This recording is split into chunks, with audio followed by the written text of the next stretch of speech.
Welcome back to my channel, where we uncover the forgotten corners of the past. Today, I'm taking you into a story about the haunting disappearance of a mother and daughter, a case that went cold for 31 years until a secret camera was finally found that you might have never heard before.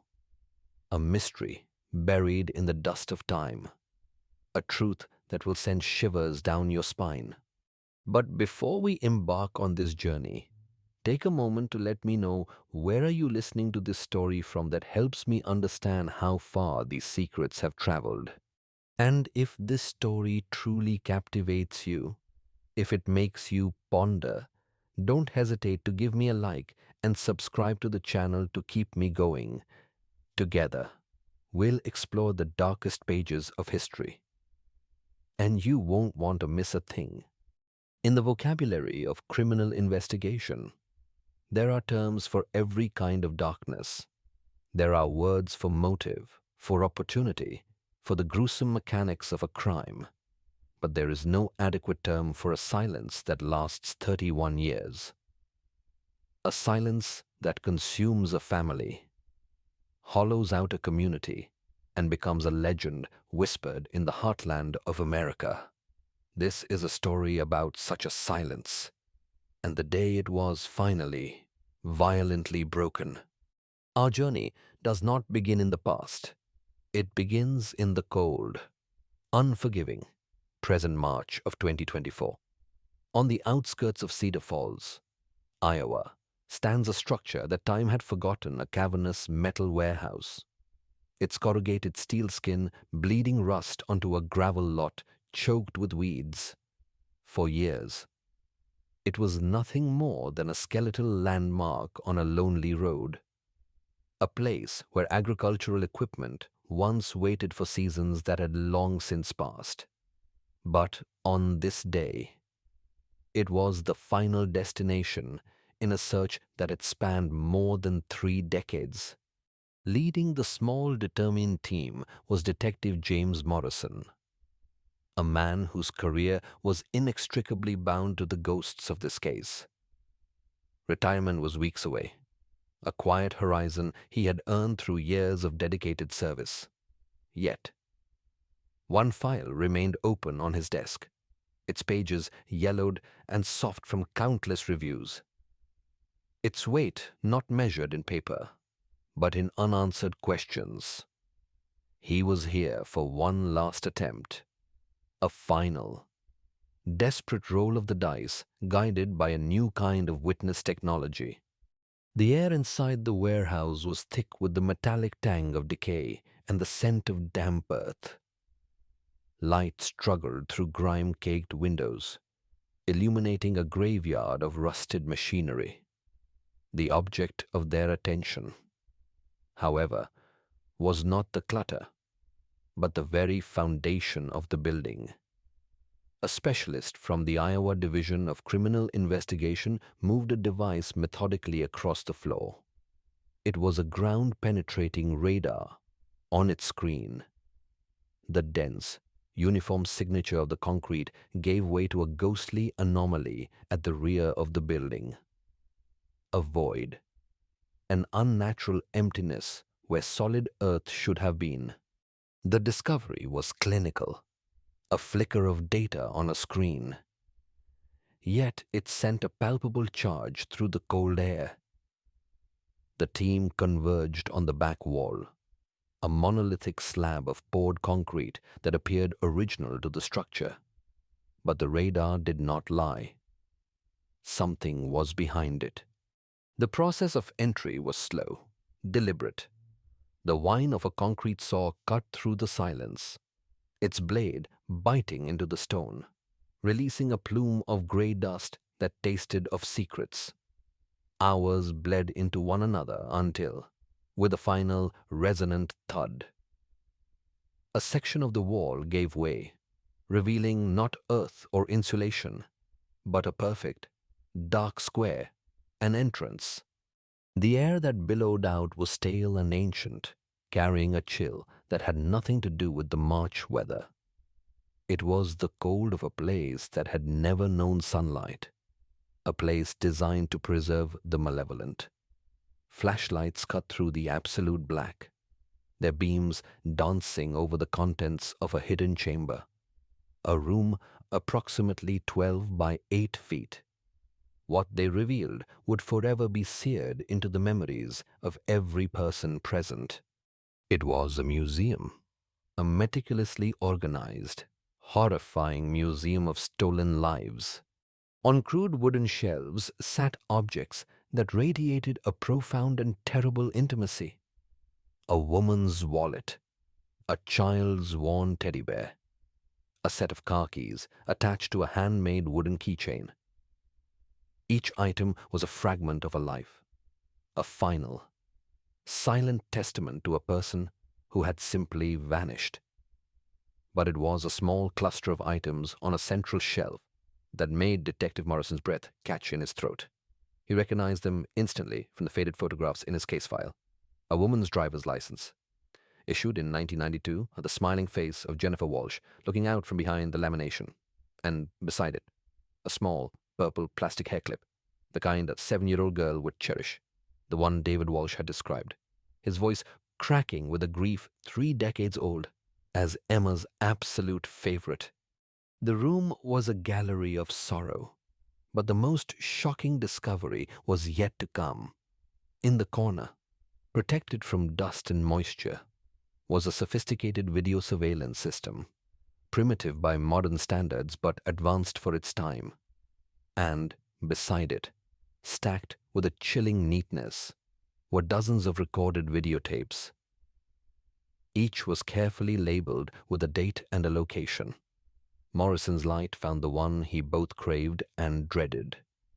The white label, written in a tidy, unremarkable hand, read Cedar Falls, 10/1993. The silence in that hidden tomb was absolute. Here was the truth. Not a confession, not a witness, but something colder, more objective, and infinitely more terrifying. A visual record of evil, captured on magnetic tape and left to sleep for 31 years. To comprehend the chilling silence recorded on that tape, one must first understand the world from which that silence was stolen. One must travel back in time, back to an era of perceived innocence, to a place that believed itself immune to the monsters that lurked in the shadows. We must go back to Cedar Falls, Iowa, October 16, 1993. The Cedar Falls of that era was a portrait of the American heartland, a community woven together by shared values and familiar faces. It was a town where the rhythms of life were dictated by the changing seasons, the high school football schedule, and the Sunday church service. In the autumn of 1993, the town was ablaze with color. Maple trees, which gave so many of its streets their names, dropped leaves of brilliant orange and crimson, carpeting lawns and sidewalks in a crunchy, vibrant mosaic. The air was crisp, carrying the scent of wood smoke and the promise of the coming winter. This was a world that existed just before the dawn of the digital age, a time when the concept of safety felt tangible, almost elemental. It was a place where children rode their bikes until the streetlights came on, where neighbors borrowed cups of sugar without a second thought, and where many still left their doors unlocked. The idea of a predator walking unseen among them was the stuff of fiction, a dark fantasy that belonged to the sprawling, anonymous cities far away. Not here, not in Cedar Falls. Sociological records from the period often describe such Midwestern towns as communal bubbles, insulated by geography and a deeply ingrained culture of trust. That trust was the bedrock of their society. It was also their greatest vulnerability. Into this idyllic picture, we find the Walsh family, who embodied the very spirit of the town they called home. Their house on Maple Street was a modest, well-kept 2-story home, indistinguishable from the others that lined the quiet, tree-canopied road. Inside, The hardwood floors creaked with a familiar softness, and the air held the comforting scent of brewing coffee and Jennifer's baking. It was a home built not just with wood and nails, but with routine, stability, and an abundance of love. On the morning of Saturday, October 16th, that routine began as it always did. Jennifer Walsh, a 34-year-old second-grade teacher, was awake at 6:30 a.m. The sun was just beginning to cast a golden glow through the kitchen window as she started the coffee maker, a 10th anniversary gift from her husband, David. She moved with a quiet efficiency that defined her, a methodical grace that she brought to every aspect of her life. From her lesson plans at school to her carefully written grocery lists. For Jennifer, order was a form of love, a way of creating a safe and predictable world for her family. Her husband, David, was away, an agricultural equipment salesman. His work often required overnight trips to neighboring counties. He had left the previous evening for a quarterly meeting in Des Moines, a routine departure marked by the usual promises to call before bed.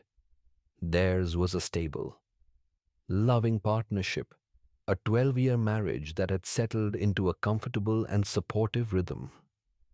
His absence on this particular Saturday was unremarkable, a normal part of the life they had built together. At 7:45 a.m., the true center of Jennifer's universe emerged from her bedroom. 7-year-old Emma Walsh, her blonde hair tousled from sleep, clutched her favorite stuffed elephant, Peanut. Emma was a bright, inquisitive child, a reflection of her mother's nurturing spirit and her father's easygoing nature. She was the heart of their home, her laughter the soundtrack to their lives. Jennifer had already prepared her daughter's favorite Saturday breakfast, scrambled eggs with cheese and toast cut into triangles. It was in these unhurried moments, these simple traditions, that the profound depth of their bond was most apparent. They were more than mother and daughter. They were confidants, partners in the small adventures of daily life. As they sat at the kitchen table, the morning light streaming in, they planned their cherished Saturday outing, a walk downtown for groceries, a stop for Emma's promised caramel apples at Miller's General Store, and a trip to the library. It was a plan executed dozens of times before, a familiar path etched into the very fabric of their lives. But as they prepared to leave, as Jennifer double-checked her purse and Emma insisted on bringing Peanut along for the adventure, they were unaware of a chilling and terrible truth. Their routines, their familiar paths, their very predictability had been studied. Their morning, so perfectly normal and safe to them, was the final scene in a script meticulously written by someone else, while they saw only the familiar faces of their neighbors and the golden leaves of their beloved town. An unseen pair of eyes was watching. A hidden lens was recording. They were unwitting actors in a horror story, taking their places on a stage they did not know existed, walking hand in hand toward a silent, patient predator who knew their every move. Their day was not just beginning for an evil that had lurked just beyond the frame. It was reaching its terrifying conclusion. The oak door of the Walsh home clicked shut at precisely 10:15 a.m., the sound swallowed by the vast, quiet morning on the street.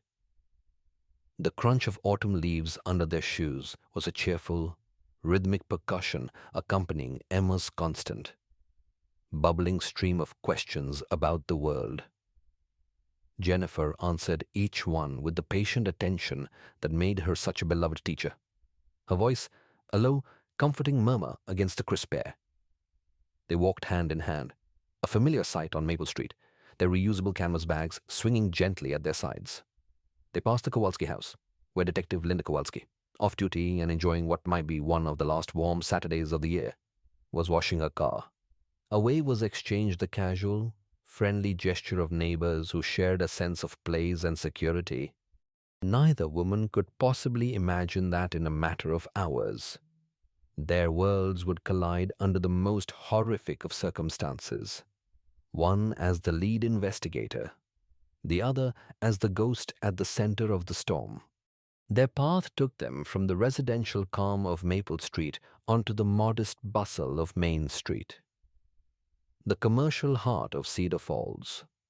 The 4-block stretch was alive with the errands of a Saturday morning.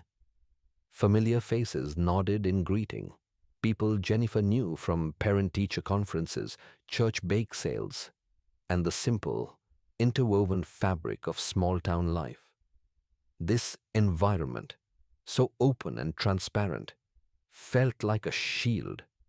Every storefront window held a reflection. Every passerby was a potential witness. The very idea of danger here seemed not just improbable, but absurd. At 10:38 a.m., the cheerful chime of a small bell above the door of Peterson's market announced their arrival. The market was an institution, owned and operated by Frank Peterson, a man who had inherited the business from his father and knew his customers by name. The air inside was a comforting mix of fresh-baked bread, roasted coffee, and the sweet scent of produce. Frank greeted them with a warmth that was genuine, asking Emma about her second-grade class's pumpkin-growing project as her daughter launched into an enthusiastic explanation. Jennifer smiled, a deep sense of contentment settling over her. This was the life she had built, safe, nurturing, and deeply rooted in a community that felt like an extension of her own family. The entire visit was captured on the store's security system, a grainy black and white recording that would later become the most scrutinized piece of evidence in Iowa history. The footage shows a scene of perfect normalcy. Jennifer moved efficiently through the aisles, ticking items off her list, while Emma stayed close. A well-behaved child, occasionally drawn to the colorful allure of a cereal box. At the counter, Frank offered Emma a small candy bar, a gesture of kindness replayed countless times for the town's children. At exactly 11:42 a.m., the tape shows them leaving. Jennifer carried 2 paper grocery bags, her purse slung over her shoulder. Emma clutched a candy bar in one hand and her mother's free hand in the other. They stepped out into the bright October sun and turned north, beginning the 4-block walk toward Miller's General Store. The camera's fixed angle captured their departure, their shadows stretching briefly before they walked out of frame, and into an eternal mystery. They simply vanished. Back on Maple Street, Eleanora Hartwell glanced at the clock on her kitchen wall. 12:30 p.m. Then 12:45 p.m. The first faint whisper of unease began to stir within her. Punctuality was Jennifer's signature. It was as reliable as the noon church bells. Eleanora tried to rationalize it.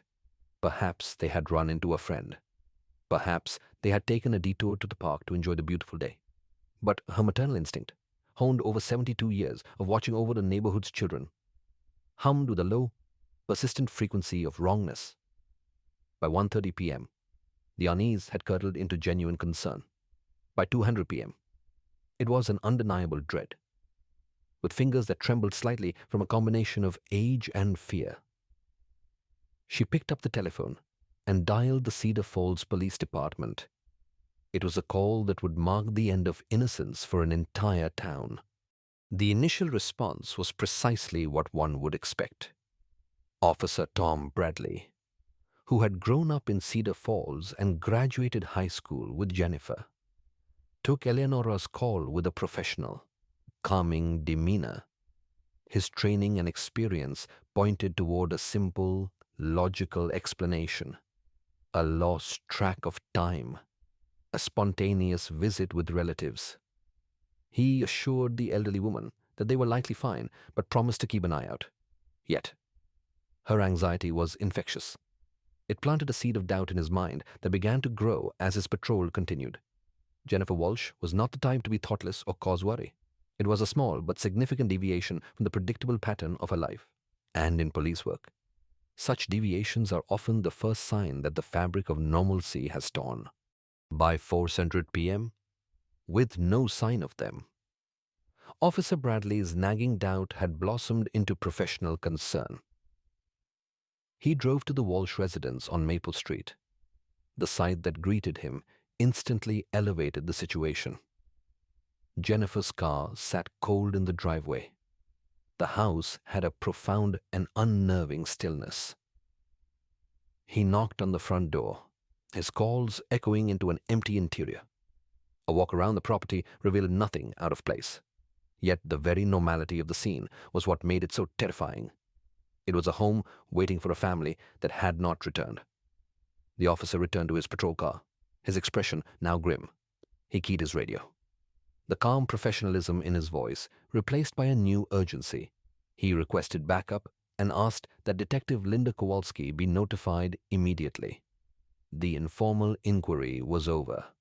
A high-risk missing persons investigation had just begun.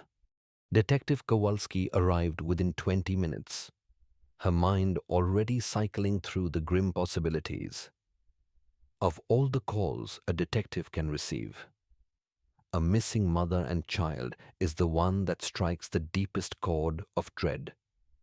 The circumstances, a routine trip, broad daylight, the heart of a safe town sent a chill down her spine that had nothing to do with the autumn air. Her first actions were methodical, aimed at building a timeline and containing a scene that was still just a question mark. She spoke with Eleonora, her gentle questioning confirming Jennifer's rigid adherence to schedule. She then began the process of securing the Walsh home, treating it as a potential crime scene. As evening descended, casting long shadows across Maple Street, the investigation's pressure began to escalate exponentially. The most critical step was to contact the husband. The call reached David Walsh at 8:30 p.m. in his Des Moines hotel room. He had been trying to call home for hours, his initial annoyance at the lack of an answer slowly turning into a knot of concern in his stomach. He'd assumed it was a problem with the old phone lines. When the hotel operator informed him he had an urgent call from the Cedar Falls Police Department, his blood ran cold. Detective Kowalski's voice was carefully neutral, a practiced tone designed to convey authority without causing undue panic. But the words themselves were a physical blow. "Mr. Walsh, this is Detective Kowalski. I need to ask you about your wife and daughter's whereabouts today." Through a fog of disbelief, David listened as the unthinkable was laid out for him. They were missing. They had not returned from their shopping trip. A search was underway. The detective's questions came in a rapid, necessary fire. Were there any marital problems? Had Jennifer been depressed? Did she know anyone who might wish her harm? The questions were standard procedure. But to David, they felt like accusations, absurdities from a nightmare world he had suddenly been plunged into. His answers were choked, desperate. No, no, no, he was leaving immediately. The 2-hour drive from Des Moines to Cedar Falls was a journey through the landscape of terror. Every pair of headlights in the oncoming darkness felt like a threat. His mind, a frantic engine of denial and hope, constructed and dismantled scenarios. An accident, they were in a hospital, unable to call, a sudden illness, any explanation, no matter how dire, was preferable to the horrifying void of not knowing. But when he finally took the exit for Cedar Falls and turned onto his own street at 10:45 p.m., any hope for a simple explanation was utterly destroyed. His home, his sanctuary, was bathed in a surreal, pulsating glow of red and blue police lights. Neighbors stood in small, silent clusters on their lawns, their faces etched with worry. He saw Eleonora Hartwell on her porch, wrapped in a blanket, looking as if she had aged a decade in a single afternoon. This was not a simple explanation. This was a catastrophe. Detective Kowalski met him as he stumbled from his car. Her expression grave but compassionate. She began to brief him. Her words, a clinical litany of the actions taken, search teams organized. Downtown businesses canvassed, hospitals contacted. But the words barely registered. David's focus was on his front door, a portal to a home now filled with the deafening absence of his wife and daughter. Inside, the scene was one of life, brutally interrupted. Emma's toys were scattered in the living room. Jennifer's half-finished cup of coffee sat in the kitchen sink, and on the counter, a small laminated card lay where it had been left that morning, Jennifer's driver's license. The hours that followed blurred into a sleepless, agonizing vigil. As the night wore on, the scope of the search expanded. Volunteers, friends, and neighbors began to arrive, their headlights cutting through the pre-dawn darkness, refusing to wait for an official summons. Cedar Falls was mobilizing, its communal spirit rising to confront the darkness that had invaded it. By sunrise, the operation had transformed into one of the largest search efforts in the state's history. And with the first light came the specialists who represented the investigation's best hope, the bloodhounds. The dogs brought in from the state's K9 unit were magnificent animals, their entire being focused on the invisible world of scent. Detective Kowalski provided them with an item of clothing Emma had worn, and the dogs were taken to the entrance of Peterson's Market. The effect was immediate. They caught the scent trail, their powerful bodies straining against their handlers' leashes as they began to track north on Main Street with unerring purpose. Hope surged through the search party. The trail was strong. They were following the final footsteps of Jennifer and Emma. The dogs moved with confidence for 2 blocks, past the hardware store, past the town's only movie theater, and then, at the corner of Main and Oak, exactly halfway to their intended destination, the unthinkable happened. The scent trail simply ended. The lead dog stopped abruptly, whining in confusion, circling the spot again and again, its nose to the pavement, then to the air, finding nothing. The second dog did the same.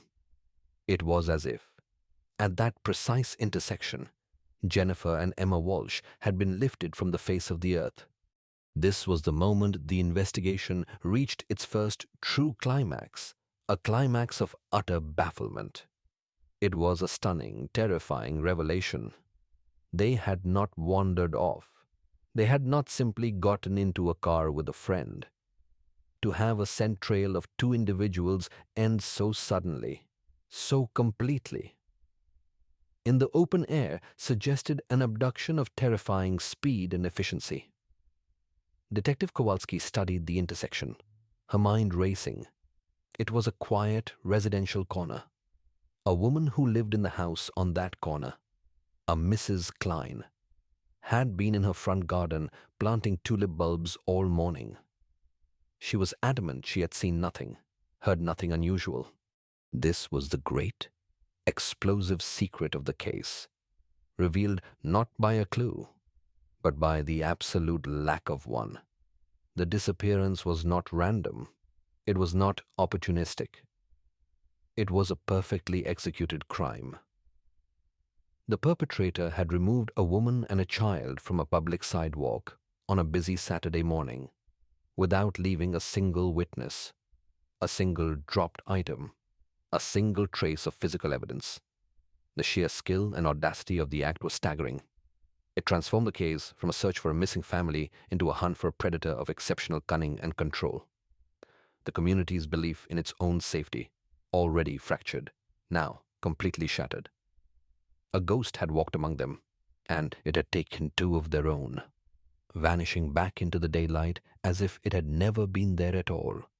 the full weight of the Iowa Division of Criminal Investigation, and soon the FBI would descend upon Cedar Falls, an army of modern law enforcement arrayed against an enemy who had left behind only an impossible, terrifying silence.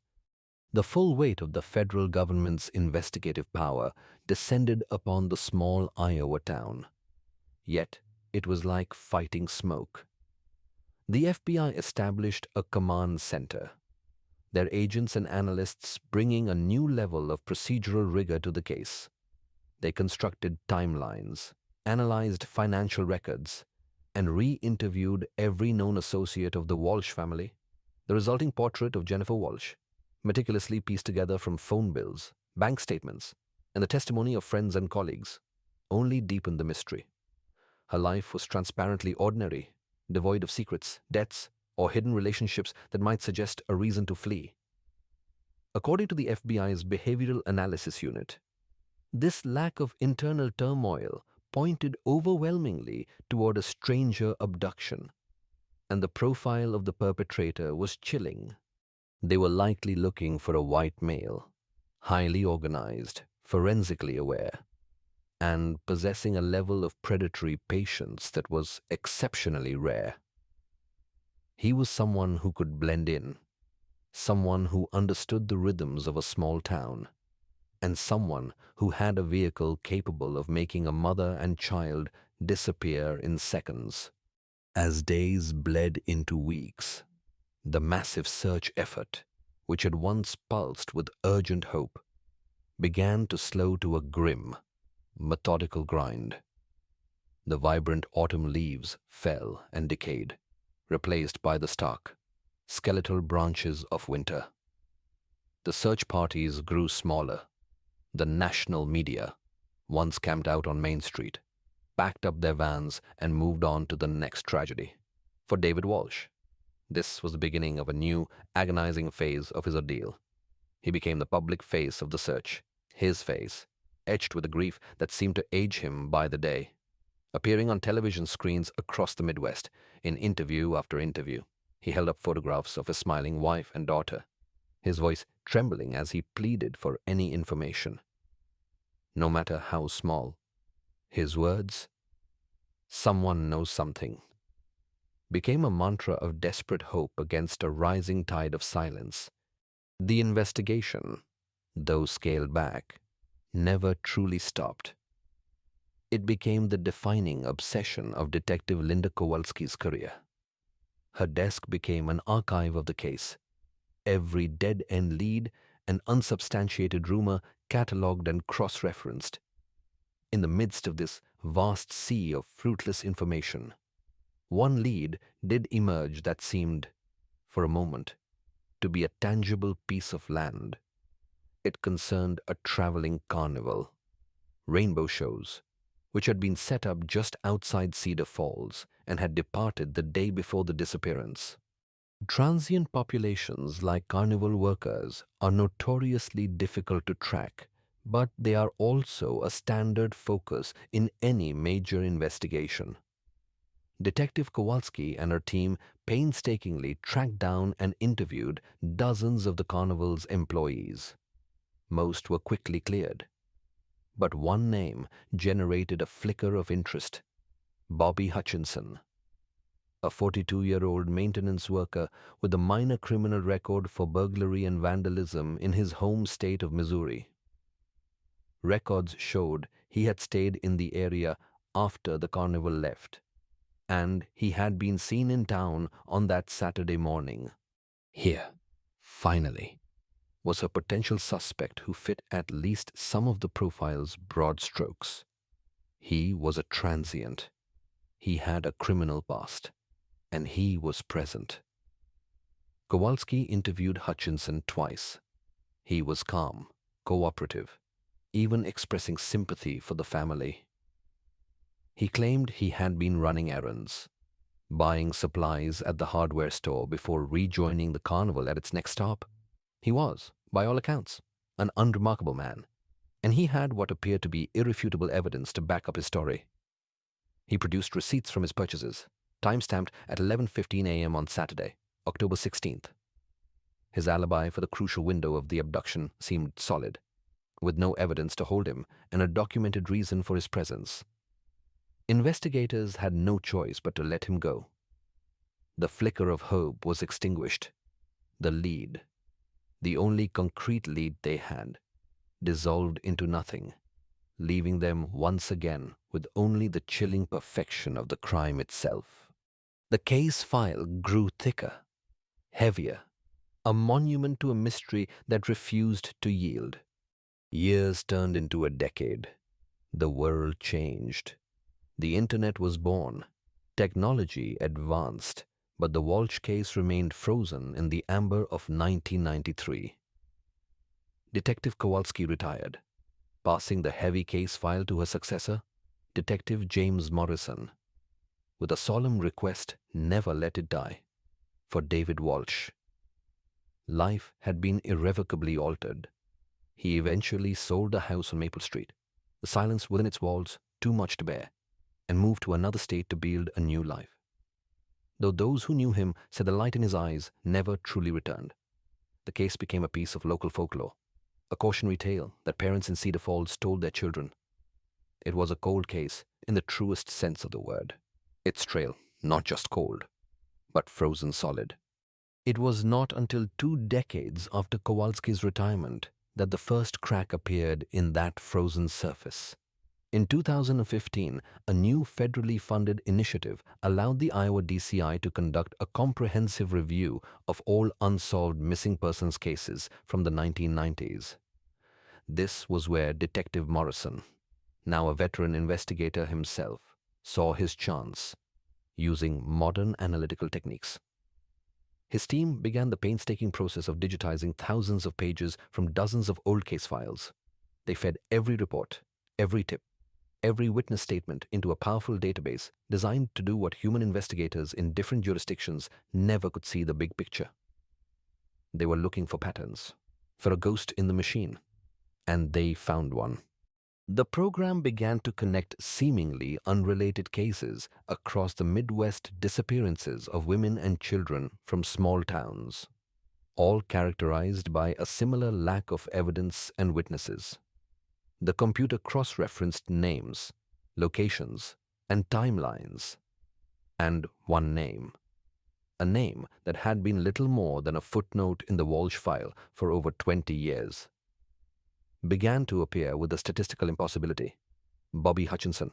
Employment records, unearthed from dusty archives, showed that the transient carnival worker had a pattern of working short-term construction or maintenance jobs that placed him in the immediate vicinity of at least 6 of these other disappearances. It was too coincidental to ignore. The ghost finally had a name. A new intensive investigation into Hutchinson's life began. This time with the power of modern data mining. They discovered a more extensive and more disturbing criminal history than had been known in 1993, including arrests for voyeurism. They mapped his entire life's trajectory. A nomadic existence that corresponded with terrifying precision to a trail of sorrow across the American heartland. But just as they were closing in, they hit another wall. A search of public records revealed that Bobby Hutchinson had died in a single car accident in Wyoming 6 years earlier, in 2018. He had taken his secrets to the grave. For Detective Morrison, the news was a devastating blow. But Hutchinson had left a breadcrumb trail in his wake. Property records revealed that during the 1990s, he had owned a piece of property, a derelict warehouse just 15 miles outside Cedar Falls. It was the final, desperate lead in a case built on them. It was this discovery that led Morrison and his team to that rusted structure in March of 2024, to the concrete wall, and to the hidden room behind it. And it was there that the full, horrifying truth was finally unveiled. The room was Hutchinson's confession. The collected trophies were the physical proof, but the videotapes were his testimony. a meticulous documentation of his dark work. As FBI technicians digitized and enhanced the aging tapes, the story they told was more chilling than any fiction. The recordings revealed Hutchinson's method, a process of systematic stalking that sometimes lasted for months. He was a student of routine, a predator who did his homework. The tape labeled Cedar Falls, 10-1993, began with grainy, long-distance footage of Jennifer and Emma on previous shopping trips, their every move documented. Then came the footage from October 16th. The horror reached its apex as the investigators watched the events unfold from the killer's perspective. Hutchinson had parked his van near the corner of Main and Oak. As Jennifer and Emma approached the intersection, he initiated his trap. The camera, positioned on his dashboard, showed him getting out of the van and then collapsing on the sidewalk, feigning a medical emergency. The footage then captured what any passerby would have seen: a kind woman, a good Samaritan, rushing to the aid of a man in distress, her young daughter trailing just behind her. The instant Jennifer was close enough, Hutchinson sprang up, overpowering her with shocking speed. The entire abduction took less than 90 seconds. He forced both a struggling Jennifer and a terrified Emma into his van and drove away. There was no grand conspiracy, no supernatural event, just a monstrous act of predatory evil, hidden behind a mask of vulnerability. Jennifer Walsh's own compassion had been weaponized against her. The discovery in the warehouse was a legal and forensic bombshell. The DNA and physical evidence recovered from the hidden room and the surrounding property did not just solve the Walsh disappearance. It definitively linked Hutchinson to at least 11 other unsolved missing persons and murder cases across Iowa, Minnesota, and Wisconsin. The warehouse, it turned out, was not just a storage unit for trophies. It was his killing ground. Ground-penetrating radar and cadaver dogs located multiple grave sites on the property, ending decades of uncertainty for families who had long since given up hope of ever finding their loved ones. Each discovery was a new wave of tragedy, yet also a form of devastating closure. For David Walsh, now a 65-year-old grandfather living a quiet life in Minneapolis, the news arrived via a phone call from Detective Morrison. It was the call he had been waiting for and dreading for 31 years.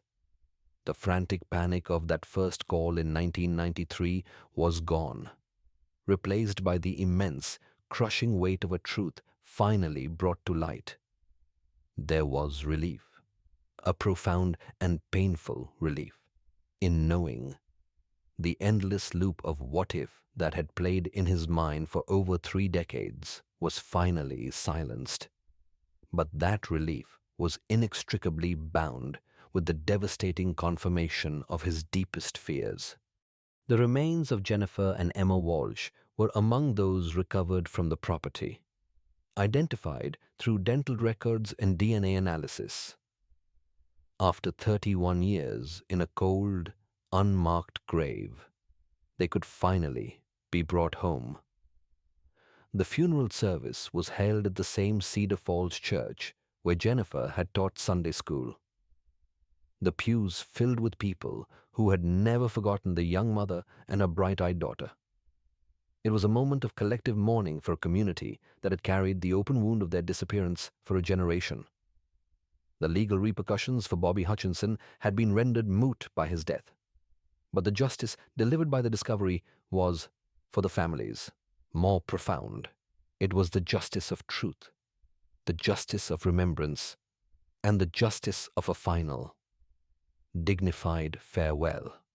The final shovelfuls of earth laid upon the graves of Jennifer and Emma Walsh did not mark an end, but rather the beginning of a painful and profound transformation.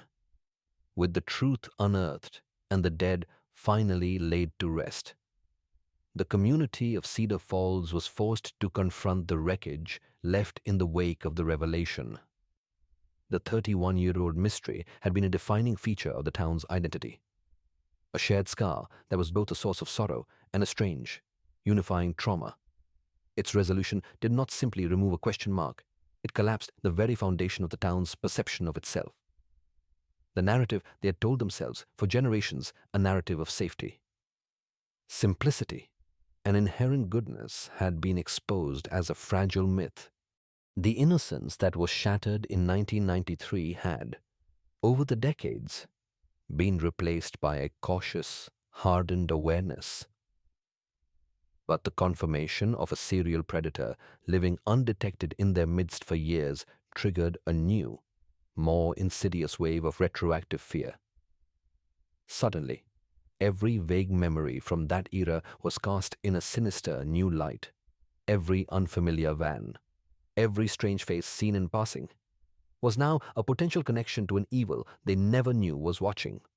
At town hall meetings, residents shared stories, their voices trembling, of unsettling encounters from the past they had once dismissed. A man asking for directions who seemed just a little too interested. A maintenance worker at a local business who gave off a strange vibe. Were these just tricks of a traumatized memory? Or had they unknowingly crossed paths with the monster? This collective re-examination of the past was a form of psychological torment, seeding distrust not just in strangers, but in their own judgment. The psychological impact was immense. Trust, the invisible currency of a small town, had been devalued overnight. This was the true collapse not of buildings or institutions, but of the deeply held belief that they were safe among their own. In the months that followed, Cedar Falls began the arduous process of redefinition. It was a process that unfolded not in grand pronouncements, but in small, meaningful actions born from a new, shared vulnerability. The City Council, in partnership with law enforcement, established new community safety protocols. These weren't just pamphlets and slogans. They were substantive changes. Funding was approved for better lighting in public parks. A program was launched to help residents, especially the elderly, install better security systems.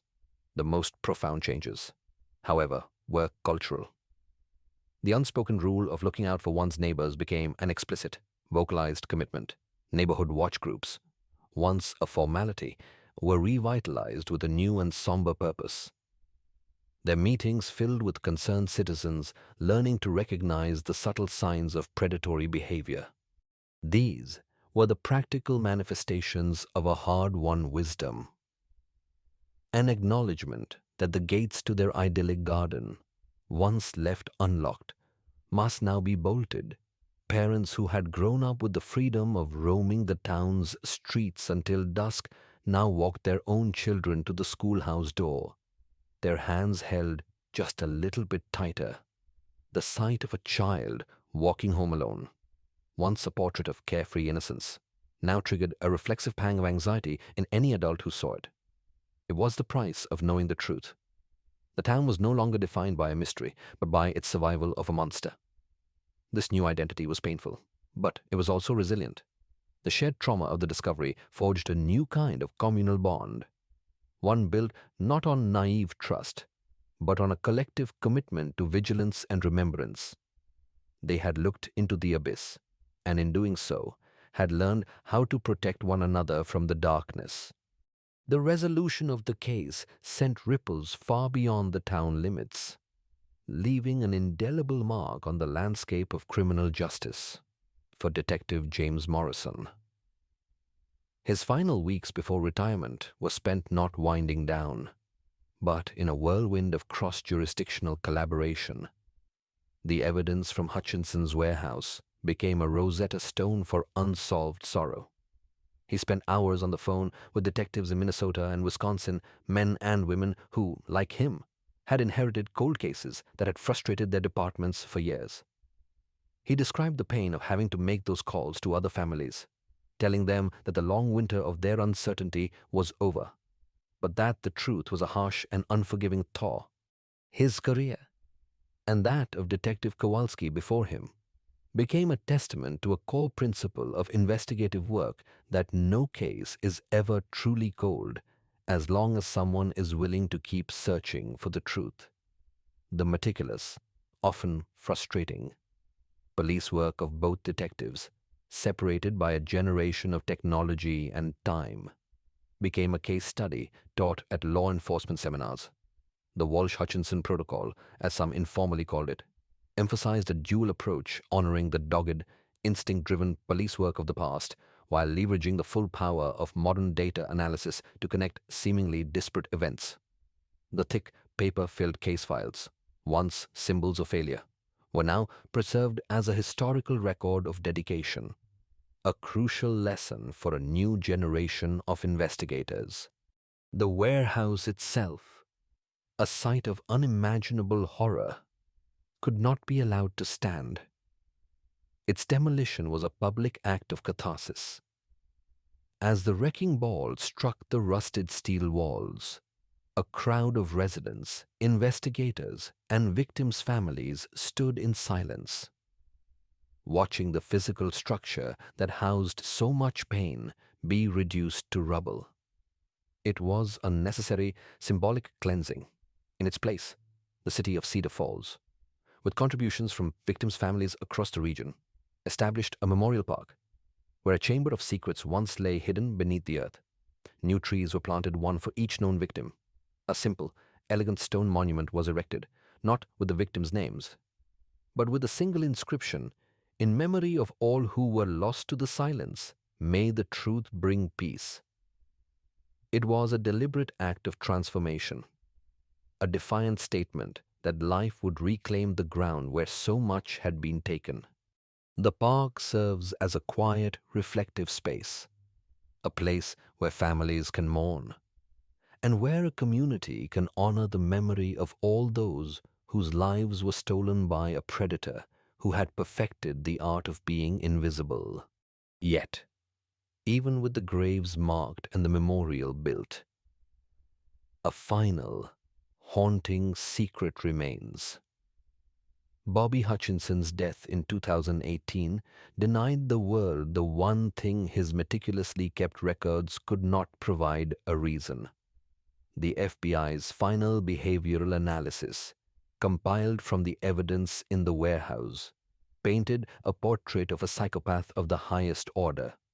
He was a highly organized, sexually motivated sadist who derived satisfaction not just from the act of murder, but from the entire process: the stalking, the planning, the capture, and the preservation of trophies.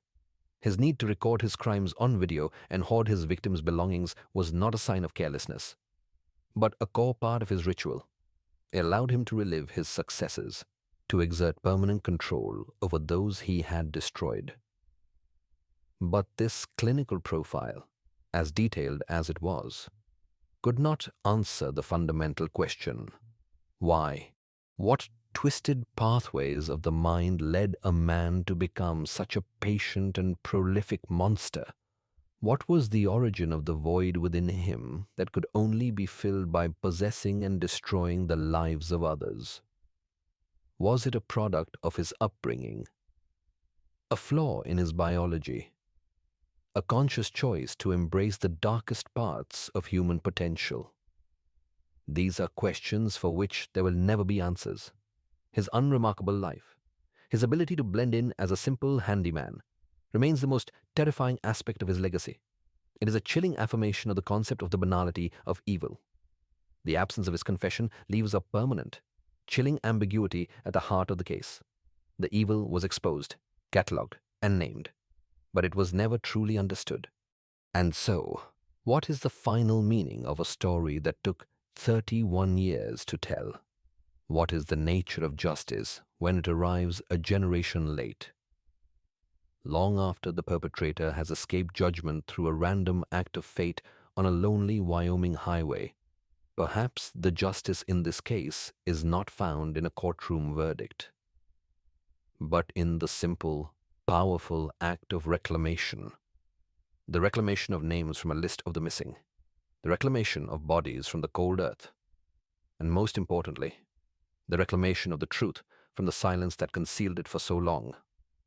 The story of Jennifer and Emma Walsh became a testament to the idea that memory can be a form of justice in itself. That to remember a victim is to deny the killer his final victory of erasure.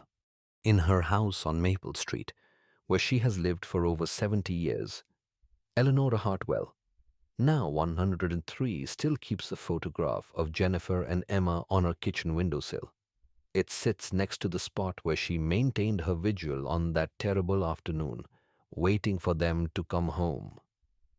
Her mind is still sharp, her memory a living archive of the town's long history. For her, the resolution of the case was a fulfillment of a promise that had echoed in her mind for more than 3 decades. "I never stopped believing we would find out what happened," she says, her voice a fragile but steady whisper. "You see, a town has a memory. People leave, houses are sold, but the story stays in the ground, in the walls. We knew they were still with us. Jennifer promised they would be back by noon. And in a way, they finally kept that promise. They came home to us at last." The hidden camera that documented Bobby Hutchinson's crimes now sits in an evidence vault, its secrets finally exhausted. But the warning it issued remains, more relevant today than ever. It is a chilling reminder that the capacity for monstrous evil does not always announce itself with a roar, but often hides behind the mask of the mundane, in the heart of the places we call safe. The story of Cedar Falls is a parable for our modern age, a testament to the enduring power of a community that refused to forget, the dedication of investigators who refused to give up, and the ultimate triumph of truth over the darkness. But it's also a permanent warning that the innocence we cherish is fragile, and that the most terrifying monsters are the ones who walk among us, utterly and completely unseen.